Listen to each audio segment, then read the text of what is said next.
丸い眼鏡をかけ、口ひげを蓄えた男がこちらを見ている。綺麗に反り上げた頭に陸軍大将の軍服。AI で80年前の色を蘇らせてみる。この男の名は東条英機。太平洋戦争を始めた日本の総理大臣である。戦後、この男はアメリカにより悪の代名詞となった。敗戦の後、家族が食料の買い出しに行くと、店の主人はこう言い放ったという。東条の家に売るものはないと。妻のもとには20年近く経っても憎しみの手紙が届き続けた。だがその人物像は本当に悪役一色だったのだろうか。昭和天皇は後にこう語っている。東条には2つの顔があったと。一つはとても良い顔、もう一つはとても悪い顔。そしてほとんど知られていない事実がある。東条が首相になったのは戦争を始めるためではなかった。むしろ開戦を押しとどめるために担ぎ出されたのである。この動画を最後まで見れば、教科書が決して教えないもう一人の東条が見えてくる。長州閥に潰された父の無念を背負った少年。部下たちからカミソリと慕われた几帳面すぎる男。兵を思い自負と呼ばれた若き連隊長。そして敗戦の日、心臓を狙って撃った銃弾は外れた。なぜ戦争を止めるはずの男が戦争を始めたのか。その最後に彼が何を唱えながら死んでいったのか。それは全てを見届けた最後に語ろう。これは英雄でも悪役でもなかった。一人の日本人のあまりに複雑な生涯の物語である。白黒写真のカラー化にあたり協力いただいた東京の画像加工業者リタッチインクさんの復元方法では、従来手法のように白黒の上に色を塗るのではなく、 AI が写真そのものを補正し、当時カラーカメラで撮ったらこう写っていたかもしれない姿に近づける。これはおそらく従来の方法よりもずっと肉眼で見た光景に近い復元方法だ。興味のある方はリタッチインクレタッチ会社と Google で検索してみてほしい。軍服に身を包んだ一人の軍人、東条英機の父東条英則である。 AI でその姿に色を入れてみる。東条英機という人間を語るには、まずこの父から始めなければならない。東条英則は努力で這い上がった天才肌の参謀だった。エリートの家の出ではない。それでも創設間もない陸軍大学校に第一期生として入った。教官はドイツから招かれたメッケル少佐。日本陸軍に近代戦術を教えた人物である。そのメッケルが英則を最も優秀な若手と評したという。英則は首席で卒業し、ドイツの参謀本部にまで送られた。だがこの優秀な父を軍の派閥が押しつぶす。当時の陸軍を牛耳っていたのは長州出身者の派閥だった。英則はその総帥である山形有朋に面と向かって求めた。縁故ではなく実力で人を登用すべきだと。その一言が秀則を派閥の標的に変えた。かばってくれた将軍が世を去ると、秀則の左遷が始まる。そしてついには現役を追われた。秀則は恨みを抱いたまま世を去る。1913年のことだった。皮肉なことにその死は陸軍にさざ波一つ立てなかった。同じ頃もう一人の将軍が世を去っている。明治天皇の大喪の日に妻と共に殉じた乃木希助。その死は国民を挙げて悼まれた。実力で這い上がりながら派閥に潰され忘れられて死んだ父。少年東条英機はその背中をじっと見ていた。父の仇である長州出身の将軍が訓示に立った時のこと。少年はその話を一言も聞かなかったという。ただ睨みつけ、父を陥れた者たちへの恨みを胸で噛みしめていた。父への思いと長州への憎しみ、それは東条英機の生涯を貫く一本の糸となっていく。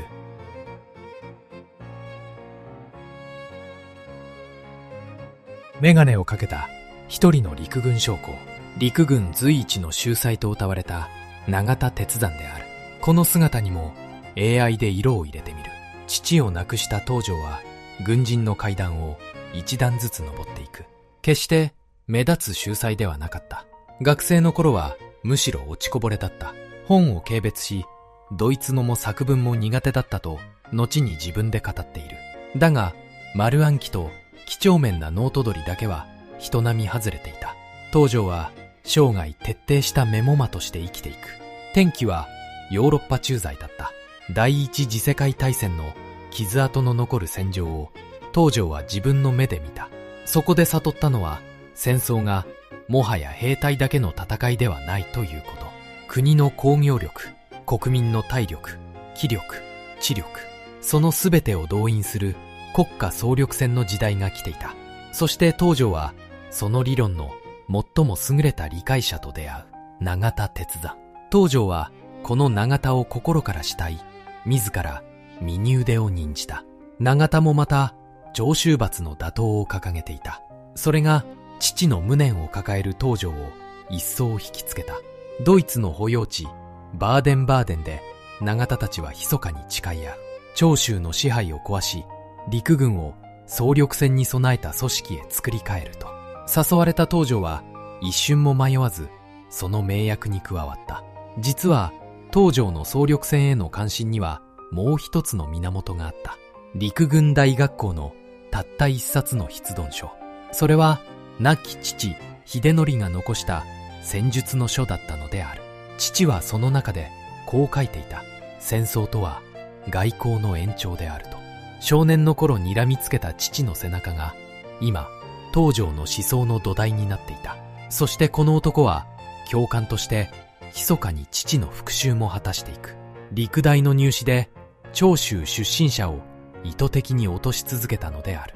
だが東條の支えだった永田にやがて狂羅が迫る。軍服姿で馬上にある一人の将校。連隊を率いる大佐時代の東條英機だ。この時期の東條には後の独裁者の影はまだない。歩兵第一連隊長となった東條は兵たちからこう呼ばれていた。父のような連隊長と。まずい食事を出せば兵の喉に使えると炊事係を叱った。いじめや私的な制裁を根絶しようとした。満期で除隊する兵のために就職を世話する委員会まで作った。部下の将校が陸軍大学校を受けるときはその勉強を熱心に助けた。自分が新婚の頃、嫁と姑の不和で勉強に苦しんだ経験があったからだ。が思いで几帳面で真面目一徹。それが若き日の登場だった。だがその登場に暗い影が差す。当時の陸軍では弘道派と呼ばれる一派が勢いを増していた。統制派とみなされた東條はその対立の中で疎まれていく。そしてついに新聞の切り抜きを整理するだけの官職に追われた。東條は恐怖した。父秀則と全く同じだと。実力がありながら派閥に潰され軍を去った父、自分も同じ運命をたどるのか。東條は本気でそう覚悟した。そんな中、1935年8月、衝撃の事件が起きる。東條の心の支えだった永田鉄山が白昼軍刀で切り殺されたのだ。切ったのは弘道派の中佐だった。自らも暗殺の標的という噂がある中、東條は危険を冒して駆けつけた。永田の遺族は切られた時の軍服を東條に手渡した。東條は宿の人までその血染めの軍服を自らの身にまとった。そして復讐を誓ったのである。自負と慕われた連隊長は今復讐に燃える男になっていた。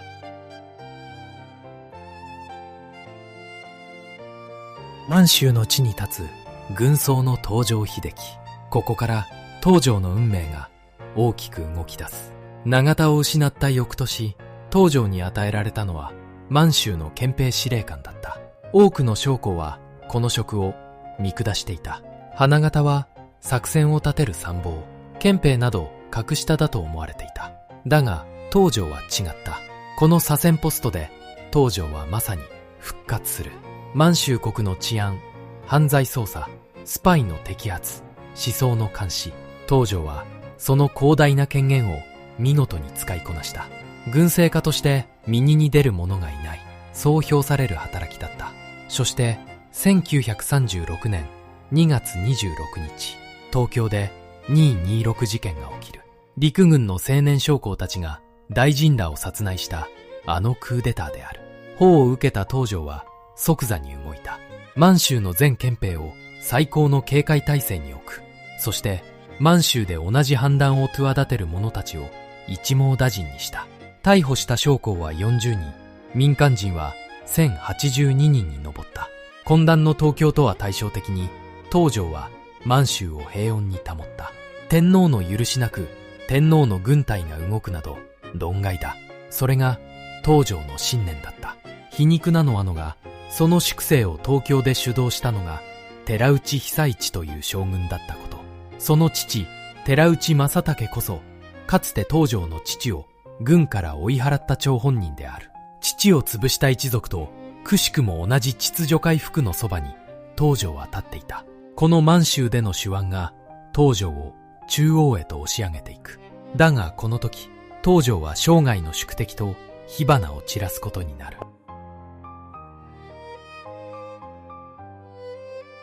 執務机に向かう東条英機。陸軍次官として東京に戻った頃の姿だ。満州から東京へ戻った東条にある異名が与えられる。カミソリ。切れ味の鋭い刃物の名である。意外なことに、これは敵がつけた悪口ではなかった。東条の頭の鋭さ、人柄の鋭さに部下たちが魅了されてつけた賛辞だった。後の名将穴見惟親はこう説明している。東条は他人の感情に流されず物事を処理できる。だから抜群に仕事ができるのだと。そのカミソリが初めて見せた意外な一面がある。1938年、ソ連との国境で武力衝突の危機が起きた。この時東条は兵が足りないことを理由に外交での解決を説いた。ところが天皇が出兵の許可を拒んだ。陸軍の度重なる独断に天皇は深く苛立っていたのである。天皇の意向を知った東条は態度を180度変えた。部下たちに軍事での解決は諦めろと命じたのだ。それを見たある部下はこう漏らした。並の人間にはできることではないと。実は東条が自分の主張を曲げたのは生涯で2度しかない。そのどちらも天皇の意志に従った時だった。切れ味鋭いカミソリは天皇の前では深く頭を垂れる臣下でもあった。この天皇への絶対の忠誠がやがて東条を思わぬ場所へ運んでいく。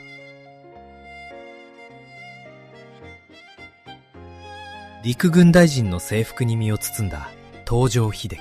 昭和15年、西暦で1940年のことである。この頃ヨーロッパではヒトラーのドイツが快進撃を続けていた。数週間でフランスが降伏する。日本の陸軍は沸き立った。バスに乗り遅れるな。それが合言葉になった。ドイツと手を結び、南へ打って出る好機だ。と。陸軍は邪魔になった内閣を倒し、東条を次の陸軍大臣に押し込んだ。その素早さから東条には電撃大臣という異名までついた。意外なことに東条はこの大臣の座を一旦誇示している。大臣など酒場の女給のようなものだ。自分は軍を率いるために訓練された男だと言い放った。だがこれは演技だったと伝記は記す。軍人が政治への野心を見せるのは見苦しい。だから無欲を装ったのだ。そしてここに重い事実がある。天皇は東条が陸軍大臣になることを望んでいなかった。師団長すら務めていない男にその任は重いと考えていたのだ。それでも陸軍は慣例を破ってまで東条の人事を押し通した。天皇が望まぬ将軍を陸軍が無理やり押し付けたのである。念願の初参代で東条を待っていたのは天皇の痛烈な叱責だった。陸軍の最近の行いに深く苦痛を感じている。度重なる不祥事は直命に背き、我が国の歴史を凝した。陸軍省の悪の根源を一掃せよ。天皇はそう命じた。胸を躍らせて臨んだ謁見は天皇の不信の表明だったのである。そして東條は就任して最初にある命令を出す。陸軍省の将校は一切の政治活動を禁ずる。自分をこの椅子に座らせたあの下克上を真っ先に封じたのだ。秩序を取り戻すこと、それが東條に課された最大の仕事だった。だがその東條が天皇の意を受けて進めた政策が皮肉にも日本をアメリカとの戦争へと近づけていく。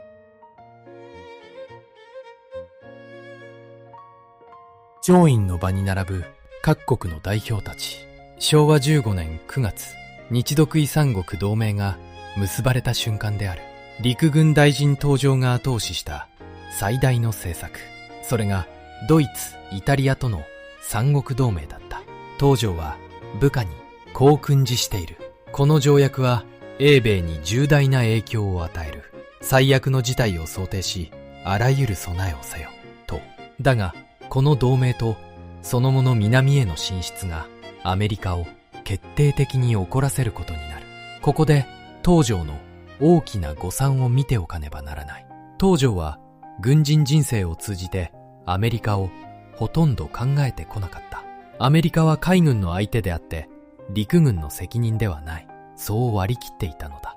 枢密院で対米戦の見通しを問われると東條は平然と答えている。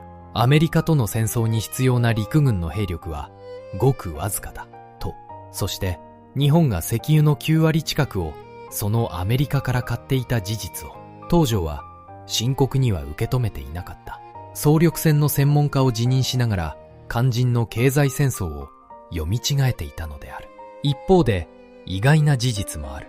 南への進出をめぐり東條は暴走する強硬派を何度も抑えにかかった。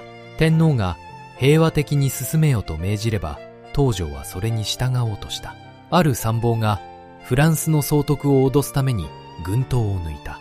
別の部隊は命令を無視して勝手に国境を越えた。東條は激怒し電話口で怒鳴り、その将校を軍法会議にかけた。天皇の生死を何と心得るかと抑え役に回りながら、それでも東條は戦争への道を塞げなかった。そして運命の年、昭和16年がやってくる。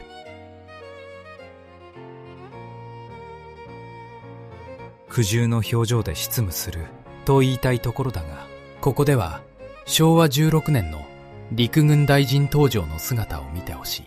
昭和16年、西暦で19期で1941年、アメリカとの交渉は出口の見えない睨み合いに陥っていた。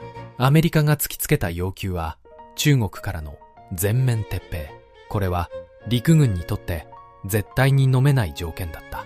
この撤兵問題で東條は激しく揺れていた。東條はある場でこう本音を漏らしている。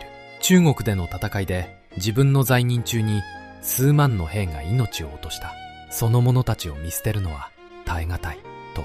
だが東條は続ける。アメリカと戦えばさらに数万の命が失われる。それを思えば撤兵も考えねばならないと。東條が出したただ一つの条件、それは海軍がアメリカには勝てないとはっきり言うことだった。主に戦うのは海軍だ。その海軍が無理だと言えば自分は陸軍を説き伏せる。東條はそう繰り返した。ところが海軍大臣及川は逃げ続けた。自信はない。だが戦争か平和かは近衛首相に委ねると。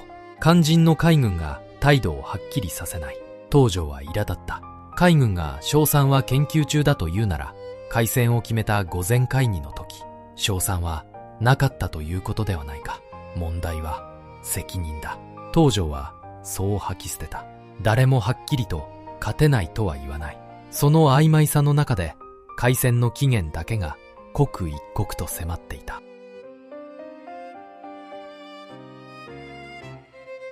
公家の血を引く端正な顔立ちの男、時の首相近衛府見麿である。開戦か交渉か、その重圧の中で東條と首相近衛の溝は深まっていく。近衛は自分を平和を求める賢人だと考えていた。そして東條を戦争に吠える狂犬のように描こうとした。だがそれは実態とはかけ離れた戯画に過ぎない。近衛は東條にこう訴えた。アメリカと戦えば日本は最後には負けると。それに対し東條が放った言葉が今も語り継がれている。人は時に清水の舞台から目をつぶって飛び降りねばならぬこともあると。それは開戦を煽る言葉ではなかった。最後には誰かが責任を持って決断せねばならない、その覚悟を述べた言葉だった。東條から見れば近衛はいざとなれば下駄のように政権を放り出す男だった。命を懸けるのは政治家ではなく軍人だ。東條はそう考えていた。そして昭和16年10月、近衛はついに政権を投げ出す。その直前、東條は閣議で言い放った。外交が軍事を妨げているのではない。軍事が外交を妨げているのでもない。今は10月14日だ。と、期限だけが過ぎていく。近衛の去った後、誰がこの国の舵を取るのか。その答えは誰もが予想しなかった人物だった。総理大臣の正装に身を包んだ東條英機。太平洋戦争を始めた首相の始まりの一枚である。近衛の後、首相に選ばれたのは、なんと東條その人だった。東條自身、これは全く予想していなかった。なぜ開戦に最も近い陸軍大臣が首相に選ばれたのか。ここにこの物語最大の逆説がある。天皇の側近木戸孝一はこう考えた。東條を首相にすれば陸軍の立場ではなく国家の立場で戦争か平和かを考えざるを得なくなる。そしてもし開戦を回避すれば怒った陸軍が暴発するかもしれない。その陸軍を抑え込めるのは東條しかいないと。つまり東條は戦争を始めるためではなく戦争を押しとどめるために担に出されたのである。天皇は当惑しながらもこれを虎穴に一手こじ終えると評した。10月17日、東條は参内する。天皇は椅子を進めもしなかった。そしてこう命じる。9月6日の御前会議が決めた開戦の期限、それを白紙に戻し、国の方針を一から検討し直せと。東條はこの命令に忠実に従った。開戦の期限を本気で再検討し始めたのだ。すると何が起きたか。かつての仲間だった陸軍の参謀たちが激怒した。東條は弱腰だ。陸軍を出世の踏み台にした。抹殺すべきだ。と、開戦の急先鋒だった男が今や裏切り者として命を狙われる。東條は24時間体制の護衛を受け入れた。首相、陸軍大臣、内務大臣を一身に兼ねた東條。その権力の大きさとは裏腹に足元は揺れていた。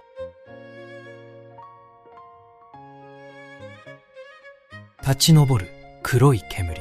昭和16年12月8日、新10湾。戦争が始まった瞬間だ。天皇の命じた白紙還元。東條は開戦の期限を本気で見直した。だがいくら検討しても結論は変わらなかった。アメリカは一つの譲歩もしない。そして11月26日、アメリカから届いたのが春ノートだった。中国からの全面撤兵、三国同盟の白紙化、満州事変より前の状態に戻れという厳しい要求である。天皇は最後まで開戦を望まなかった。弟の高松宮からも海軍に勝てる見込みはないと聞かされていた。天皇が問いただすと、海軍の首脳は自信満々に勝利を予言した。天皇は安心するどころか追い詰められたと感じたという。開戦の決定にはもう一つ奇妙な逸話がある。奇襲を成功させるため、軍は宣戦布告を遅らせる道を選んだ。その結果、アメリカへの通告は開戦の知らせにはならなかった。宣戦布告なき奇襲攻撃。皮肉なことに、かつて東條自身が宣戦布告など時代遅れだと説いていた。開戦前夜、東條は緊張に押しつぶされそうになっていた。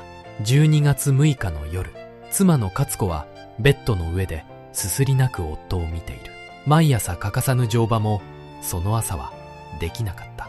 そして12月8日未明、東條が起こされた時、真珠湾の攻撃はすでに始まっていた。よくやったと東條はつぶやいた。軍令部は陛下にご報告したかと、戦果は予想以上だった。これでルーズベルトも倒れると東條は喜んだ。だが現実はまるで逆だった。真珠湾は巨大な国を一つに団結させてしまったのである。承服のため白旗を掲げて進むイギリスの軍人たち。昭和17年2月、難攻不落とされたシンガポールが落ちた瞬間だ。開戦からの半年、日本は勝ち続けた。東條はこの連勝を神々の加護、天の恵みだと受け止めた。イギリスの誇る戦艦が海の底に沈んだ。そして東洋の要、シンガポールが陥落する。イギリスのチャーチル首相はこれを自国史上最悪の最悪と嘆いた。多くの日本人がもう英米には勝てると確信した。東條は絶頂にあった。戦勝を祝う日比谷でのパレード、群衆が東條に向かって万歳を叫ぼうとした。すると東條はそれを手で制した。二重橋に軍曹の天皇が馬上の姿を現すと、東條は自ら天皇陛下万歳と三将の先頭に立った。栄誉はすべて天皇に。それが東條の流儀だった。その一方で東條は権力を着々と固めていく。開戦からわずか1週間で言論を縛る法律を1日で成立させた。総選挙では政府が推す候補者をずらりと並べた。その候補者一人一人に陸軍の機密費から5000円が配られた。これに老政治家尾崎幸夫が噛みついた。これは選挙への干渉であり憲法違反だと勝利に酔う首相だが、その足元では最初の小さな亀裂がすでに広がり始めていた。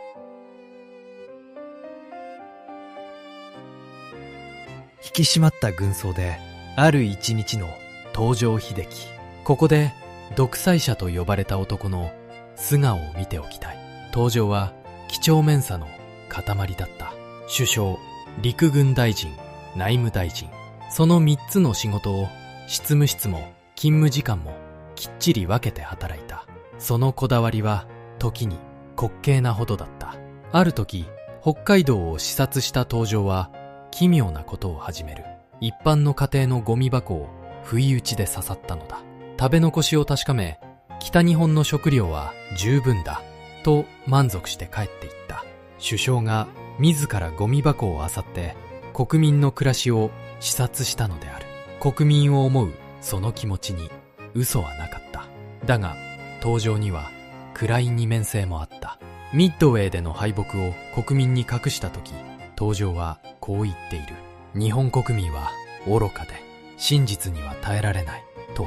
普段は日本人の精神を称え、英米人を軟弱だとけなししていた男が、いざとなると自国民を見下した。そしてここにもう一つの真実がある。東條はしばしば独裁者と呼ばれた。だがその権力にははっきりとした限界があった。軍の作戦そのものには首相であっても口を出せなかったのだ。統帥権の独立、それは内閣すら踏み込めない聖域だった。全権を握ったかに見えて、東條は肝心の戦争指導には手が届かみ、そのねじれた無力さが戦局の悪化とともに牙を剥いていく。密林の中の痩せ衰えた兵士たち、補給の途絶えたガダルカナルの戦場である。絶頂は長くは続かなかった。昭和17年4月、アメリカの爆撃機が東京の空に現れる。被害は軽かったが、東條は激怒した。天皇の動揺を恐れ、この時初めて参内を控えたほどだった。そして6月、ミッドウェー海戦で日本海軍は空母4隻を一度に失う。最も腕のいい搭乗員たちも海に消えた。東條がその大敗の噂を聞いたのは多摩川のほとりだった。ドイツとイタリアの武艦を相手に馬に乗っている最中だった。海軍は損失を隠した。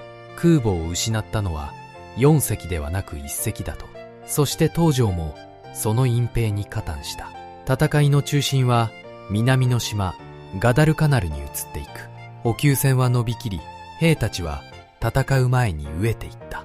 部下思いの一面を持つ東条はこの方に激しく動揺する。兵を遠い島で餓死させるのかと。東条は参謀本部に十分な船を回すよう求めた。だが必要な船の量をめぐり参謀たちと激しく衝突する。ガダルカナルの3万の兵が餓死したらそれは参謀本部の責任だ。そうなったら二度と貴様の顔は見ない。地獄で会おう。東条はそう怒鳴りつけたという。部下を思う気持ちと戦争を止められない無力さ。その板挟みの中で東条の戦争は坂を転がり始めていた。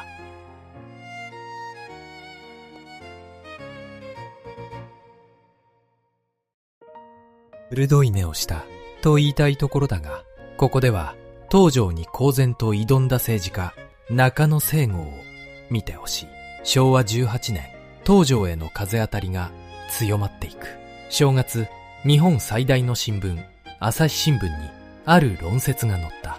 書いたのは政治家の中野西郷。強い指導者には姿勢と自己統制と連結がいると説く内容だった。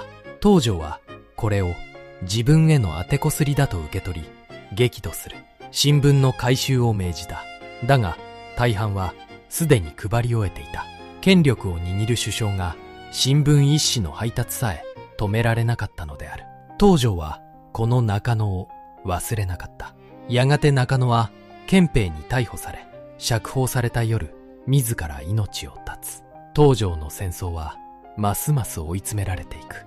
5月、北の孤島アッツ島の守備隊が全滅した。最後の突撃で兵たちはこともとく戦死した。その方に接した時、東条の方を焼けつくような涙が伝ったという。兵の死に本気で涙を流す男。ところがその同じ東条がやがて全国民に向かって最後の一兵まで戦えと語るようになっていく。涙を流したその口で玉砕を解き始めるのだ。戦況が悪化するほど東条は精神論にすがっていった。そして自らの権力をさらに握りしめようとする。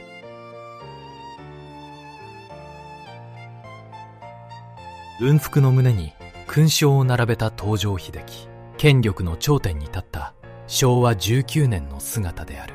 昭和19年2月、東条は前例のない一手に出る。首相、陸軍大臣に加えて軍の作戦を握る参謀総長まで兼ねたのだ。これまで内閣には手の届かなかった統帥権の聖域。東条はその壁を自ら取り払おうとした。理由はこうだ。縦割りの陸軍と海軍を自分が束ね、戦争指導を一本化する。だがこれは憲法違反の疑いさえある暴挙だった。参謀総長だった杉山は天皇にこう懸念を伝えている。東条は現代の幕府を打ち立てようとしているのではないかと。天皇の大権を武家が奪ったあの時代への逆戻りを恐れたのだ。この頃新聞にある記事が載る。竹槍では間に合わない。近代兵器を整えよという海軍記者の主張だった。東条は激怒した。そしてその記事を書いた近眼の37歳の記者を懲罰として陸軍に召集したのである。たかが一本の記事に首相が本気で報復する。全権を握ったはずの男の底の浅さがそこに透けて見えた。権力はこれ以上ないほど東条に集中していた。だがその全権をもってしても崩れゆく戦局は止められなかった。海を埋め尽くすアメリカの艦隊。昭和19年6月、サイパン島にその大軍が押し寄せた。昭和19年、戦局は坂を転め落ちていく。天皇は東条にはっきりと告げた。何としてもサイパンを確保せよ。サイパンを失えば東京がたびたび空襲されると。その天皇の言葉通り、サイパンの近くで海軍はまた大敗する。虎の子の空母を3隻も失った。中国から飛んできた爆撃機が本土の製鉄所を初めて叩いた。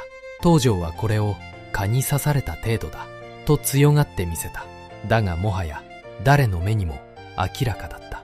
太平洋でも大陸でもビルマでも東條はあらゆる戦線で失敗した戦争を率いていたのである。天皇の信頼は完全に離れていった。そしてサイパンでは守備隊3万が玉砕する。指揮官南雲忠一は最後の電報を撃った後、自ら命を絶った。この頃東條はある仲介者にこう漏らしている。最近自信を失った。適任の者がいればやめたいと。全権を握りながら戦争を終わらせる道筋も自ら身を引く胆力さえ東條にはなかった。権力の頂点で東條はただ一人立ち尽くしていた。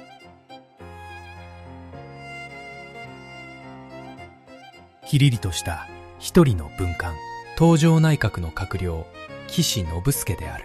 天皇は東條への信頼を失っていた。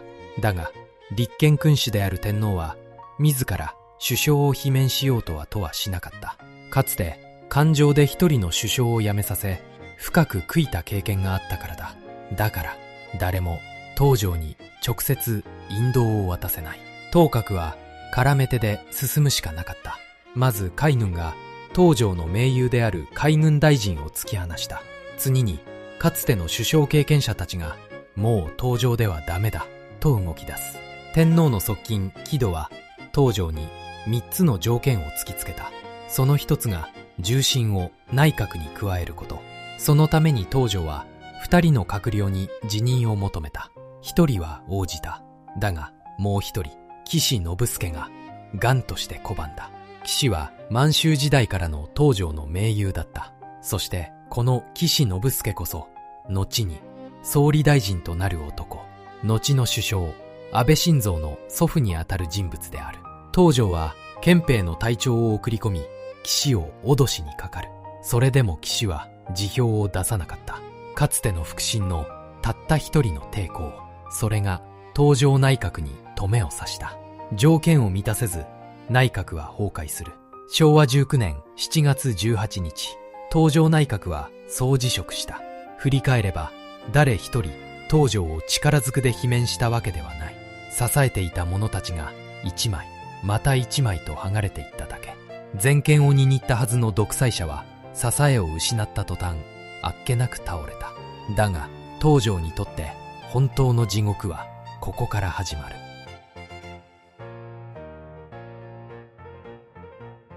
軍服を脱いだある日の東條英機、権力を失った男の孤独な姿である。首相の座を追われた東條は急速に忘れられていった。陸軍の集まりでさえもはや誰も東條に意見を求めなかった。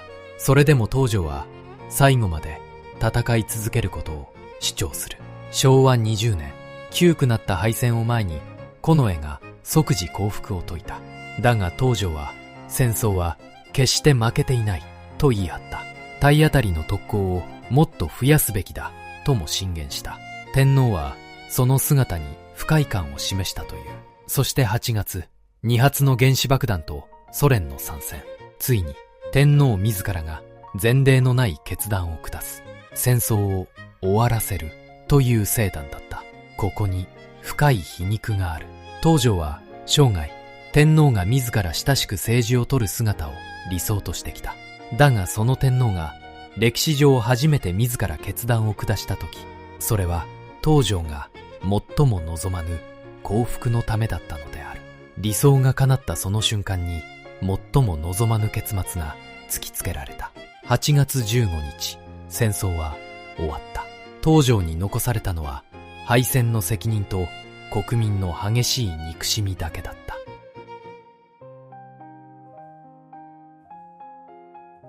うつむき加減の敗戦後の東條英機、その身に何が起きようとしていたのか。敗戦後、東條は身辺を整理し始める。長年書き溜めた膨大な個人の記録を自ら焼き捨てた。防空壕を取り壊しもした。壕に怯えて隠れていたと思われたくなかったのだ。家には憎しみの手紙が殺到していた。極悪人、さっさと自決しろ。なぜお前の息子は死なないのか。そんな言葉が並んでいた。東條は義理の息子が自ら命を絶つのに使った拳銃を手にする。そして軍医に相談し、自分の胸の心臓のある場所に印をつけた。自決を東條は天皇と国家への最後の方向だと考えた。国民の恨みを自分一人が背負う生贄になると。そう決めたとき、東條はかえって清々しい気持ちになったという。昭和20年9月11日、アメリカ軍が東條を逮捕するため屋敷にやってきた。報道陣を引き連れて、東條は窓からそれを確かめると、静かに窓を閉め、印をつけた胸を撃った。踏み込んだアメリカ兵に、東條は死なせてくれ、と繰り返した。だが銃弾は心臓をわずかに外れていた。東條は半日で体の半分の血を失った。そして6回、7回とアメリカ兵の血を輸血される。最も嫌った敵の血で東條は生き延びたのである。生きて捕虜の恥ずかしめを受けるな。かつてその教えを自ら全軍に発した男が自決に失敗し敵の捕虜となった。皮肉はあまりにも気がかった。病の横にあるというべきやつれた東條の姿。自決に失敗した直後である。東條の自決未遂は国民を感動させなかった。むしろ人々は嘲笑った。陸軍大臣のくせに自決もできないのか。あれは狂言の自殺だと。ある将軍は妻と共に自ら命を絶っていた。それと比べられ東條の失敗は笑い物にされた。そんな中、一つの出来事が東條の覚悟を決めさせる。天皇が外国の記者にこう答えたのだ。開戦の詔書は東條が使ったような形で使うつもりはなかったと。それは事実上開戦の責任を東條に帰す言葉だった。東條はこれを読み決意する。自分が天皇の盾になると。獄中の東條には意外な変化も訪れていた。東條は敵であるアメリカを率直に認めるようになる。アメリカの医療は日本より10年進んでいる。日本の医者なら自分は助からなかったと。さらに東條は長年信じてきたものを捨てていく。国家というものは強欲から生まれる。国の存続や自衛という美しい言葉も突き詰めれば国家の強欲の表れに過ぎないと。そして東條は母が信じた念仏の教えに心の救いを求め始めた。すべてを失った男は今静かに最後の戦いへと向かう。ずらりと並ぶ被告席の元指導者たち。東京裁判、極東国際軍事裁判の法廷である。昭和21年、東京裁判が始まった。開廷の初日、被告の一人が前の席の東條の頭を後ろから叩いた。これは喜劇の第一幕だと叫びながら東條の弁護を引き受ける日本人弁護士はなかなか現れなかった。それほど東條は憎まれていた。そして失脚以来初めて東條が公の場に立つ。証言台の東條に世間の関心が再び集まった。東條は堂々としていた。準備不足のアメリカ人首席検事を相手に東條は一歩も引かない。質問はあったのか。東條は士官学校の生徒を叱るように言い返した。イギリスの検事はこう評した。東條が検事を吊るしていると。新聞はこう書いた。東條が人気を取り戻したと。法廷をあまりに東條が支配したため、東京裁判はいつしか東條裁判とまで呼ばれるようになる。笑い物にされた男が最後の舞台で堂々と振る舞っていた。だが東條がその法廷で本当に守ろうとしていたものは自分の命でも名誉でもなかった。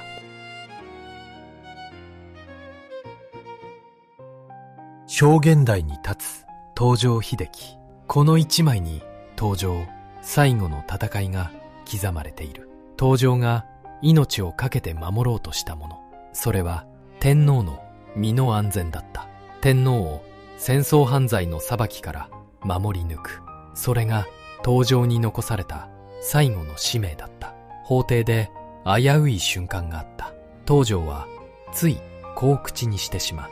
天皇の意志に背く臣民など一人もいないと。裁判長はすかさずその言葉の意味を問い詰めた。それでは開戦も天皇の意志だったことになると失言を悟った東条は後に巧みに言い直す。天皇は自分と軍部の進言があって渋々開戦に同意されたのだと。天皇は戦争を望まなかった。ただ臣下に押されただけ。東条はそう印象づけた。ここに東条の最大の矛盾がある。東条は生涯天皇が自ら決断する姿を理想としてきた。それなのに法廷では全く逆のことを述べたのだ。天皇は何も決めていないと。それは自らの信念を裏切ってでも天皇を守るための覚悟だった。そして東条は首相在任中のあらゆる決定の責任を自分一人の肩に引き受けていった。国民の恨みも敗戦の罪もすべて自分が背負う。東条は天皇の身代わり、すなわち生贄になろうとしていた。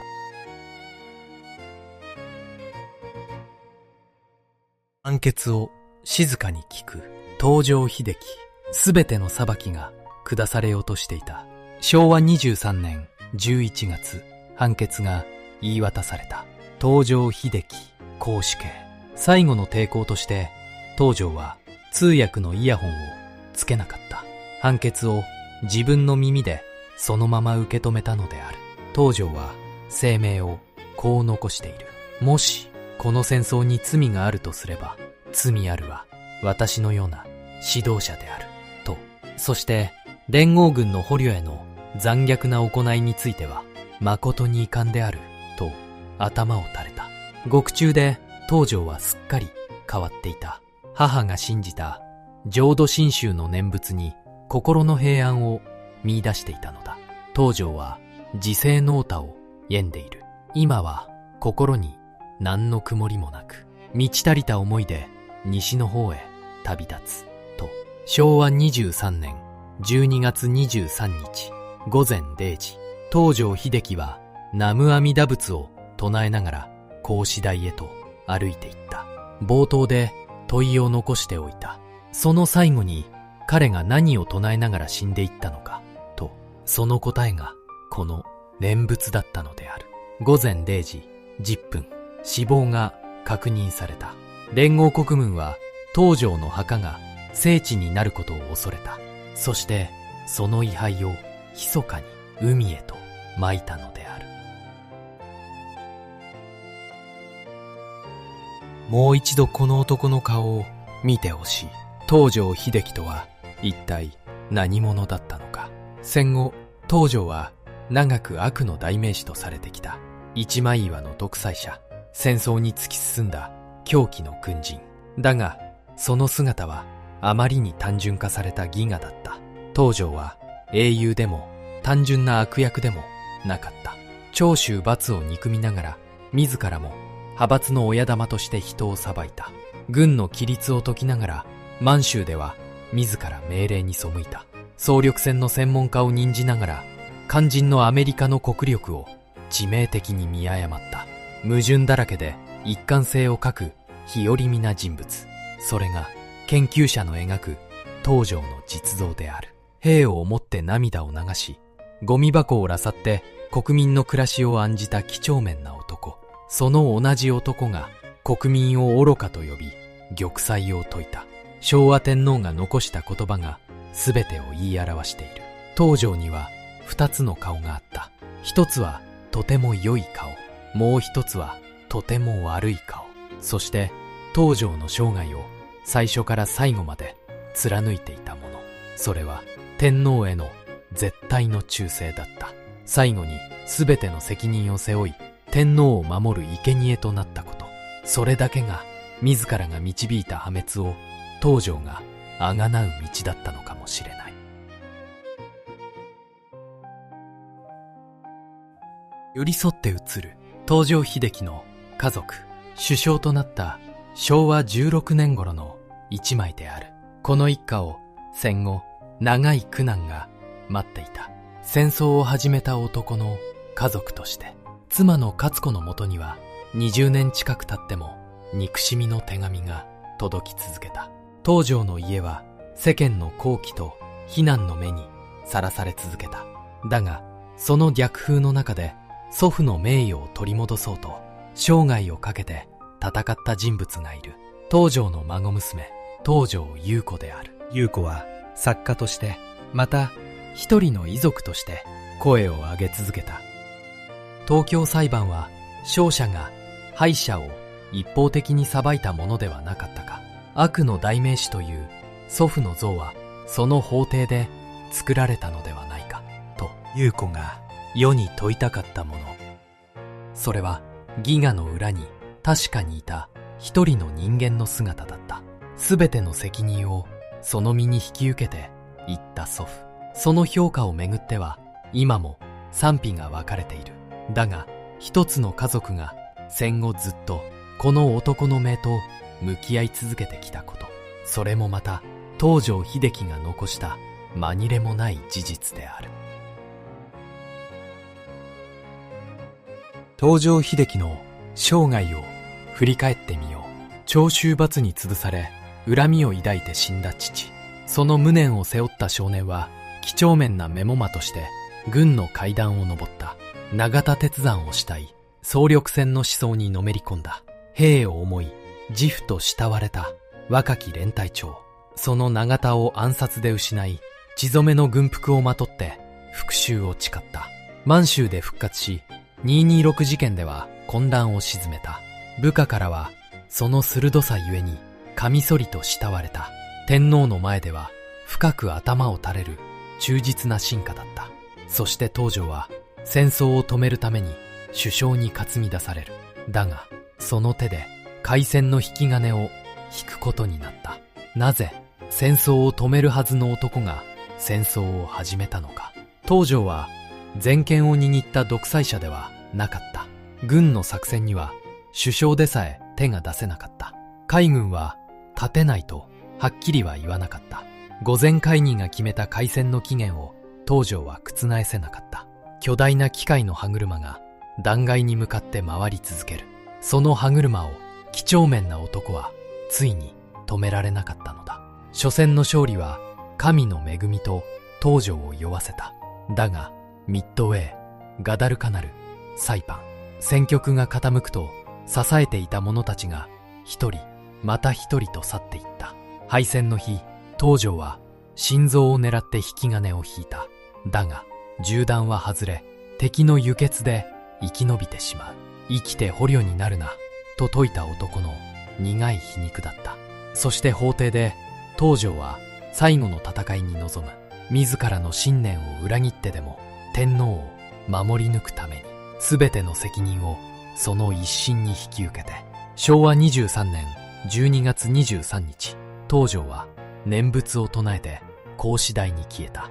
連合国軍はその遺灰を密かに海へ撒いた。墓が聖地になることを恐れたのである。だが後に有志がわずかに残った遺灰を集めた。今愛知県の三金山には処刑された7人を祀る廟が建っている。訪れる人は今も絶えない。昭和53年、東条は靖国神社に合祀された。昭和天皇はそれを快く思わなかった。そして以後二度と靖国を参拝しなかったという。二つの顔があったと天皇が評した男。その評価は今も人々の間で割れ続けている。あなたは東条英機をどう見るだろうか。時代に祭り上げられ時代に潰された独裁者か、それとも巨大な歯車に翻弄された一人の日本人か。ぜひあなたの考えをコメントで聞かせてほしい。白黒の写真の中で遠い歴史に見えた一人の男。色を取り戻したその顔は確かにそこに生きていた。英雄でも悪役でもなかった複雑な一人の人間として。最後までご視聴いただきありがとうございました。この動画が心に残ったら高評価をお願いします。チャンネル登録で応援していただけると嬉しいです。